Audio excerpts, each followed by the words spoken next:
Sebab kebangkitan Islam itu akan sama seperti sebab kemunduran Islam. Maka kalau kita bahas bahwasanya sebab kebangkitan Islam itu adalah karena Al-Quran, maka sebab kemunduran Islam juga karena Al-Quran. Karena orang-orang ninggalin Al-Quran.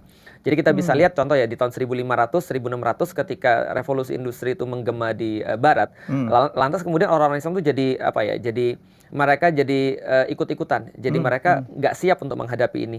Nah, sehingga mereka mulai bingung bahwasanya agama bisa nggak untuk menyelesaikan permasalahan-permasalahan kehidupan. Nah, mereka melihat Barat, ternyata Barat maju itu karena meninggalkan agama. Karena Renaissance kan sebenarnya meninggalkan agama. Mereka memisahkan antara agama dan kehidupan setelah mereka pikir 600 sampai 800 tahun mereka kecewa dan trauma dengan agama. Maka sampai muncul satu pepatah, gantung raja yang terakhir menggunakan usus pendeta yang terakhir. Ya, salah satu film yang kita bisa gambarkan untuk melihat kejadian itu adalah kan Robin Hood.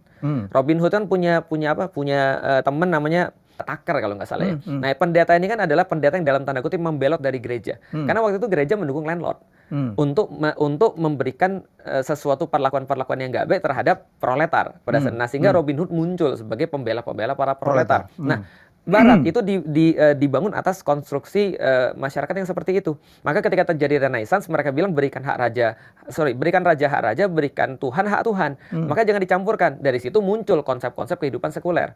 Nah, orang-orang Muslim ketika melihat mereka maju, mereka jadi jengah. Kenapa? Karena mereka belum siap. Di saat yang sama mereka banyak sekali meninggalkan Al-Quran. Mereka tidak lagi mempelajari bahasa Arab. Mereka tidak bisa menyelesaikan permasalahan-permasalahan duniawi dengan Islam. Lalu kemudian dipikir, perlu nggak sih Islam dalam kehidupan kita? Akhirnya Islam ditinggalkan, hancurlah habis. Bukannya karena itu, Ustaz. Saya dengar, ya, saya nggak bersebut namanya. Dulu kemunduran Islam itu karena justru orang-orang Islam itu diminta lebih fokus belajar Al-Quran, tidak mempelajari ilmu-ilmu dunia, gitu. Kalau ini gimana? Di dalam Islam tidak ada dikotomi ilmu dunia dan ilmu akhirat. Malah kemudian kalau kita lihat di awal-awal kemunculan Islam, orang-orang tuh semuanya itu adalah multi talenta, polimat. Jadi contoh misalnya ya, Ibnu Al-Haisami itu adalah seorang ulama. Selain daripada seorang yang sangat pintar di dalam permasalahan bangunan, arsitektur, dan juga pengobatan mata, kan itu kan ya. Misalnya lagi, contoh misalnya Al-Jazari itu juga seorang ulama juga. Bahkan ada banyak sekali ilmuwan-ilmuwan sains yang mereka menulis kitab-kitab fikih.